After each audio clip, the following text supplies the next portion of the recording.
Karaikudi Lions சங்கம் global mission மருத்துவமனை மற்றும் ஆராய்ச்சி மையம் வாசன் கண் மருத்துவமனை இணைந்து நடத்திய இலவச பொது மருத்துவ முகாம்.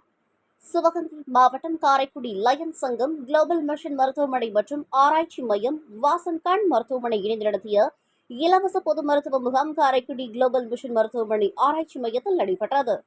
காரைக்குடி லயன்ஸ் சங்க தலைவர் லயன் திருமலை தலைமையில் நடைபெற்ற இம்முகாமில் மாவட்ட அமைச்சரவை கூடுதல் செயலாளர் லயன் PR மருதப்பன், டிக்டாக் மண்டல தலைவர் லயன் R அழகு சுந்தரம், வட்டார தலைவர் லயன் போஸ் ஆகியோர் முன்னிலை வகித்தனர். GST coordinator Lion Prema Chellapandian முகாமினை துவக்கி வைத்தார். 2006-2007 மாவட்ட ஆளுநர் பொறியியலாளர் லயன் K செல்லப்பாண்டி முதன்மை விருதராக கலந்து கொண்டனர். குளோபல் மிஷன் மருத்துவமனை மற்றும் ஆராய்ச்சி மையத்தின் சேர்மன் மருத்துவர் குமரேசன் தலைமையில் பல்வேறு சிறப்பு மருத்துவர்கள் கலந்து கொண்ட முகாமில் பொதுமக்கள் பெருமளவில் கலந்து கொண்டு சிறப்பு மருத்துவரின் ஆலோசனைகளை பெற்று பயனடைந்தனர். காரைக்குடி லயன் சங்கத்தின் செயலாளர் பொறியியலாளர் லயன் R சரவணன் அனைவரையும் வரவேற்றார்.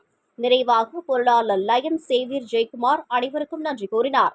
இம்முகாமிற்கான மாபெரும் பங்களிப்பை ஸ்ரீ நமச்சிவாயா ஏஜென்சிஸ் புரோமோட்டர்ஸ் நிர்வாக இயக்குனர் பொன் தங்கம், லயன் தேரிபாண்டியன் வழங்கியிருந்தனர்.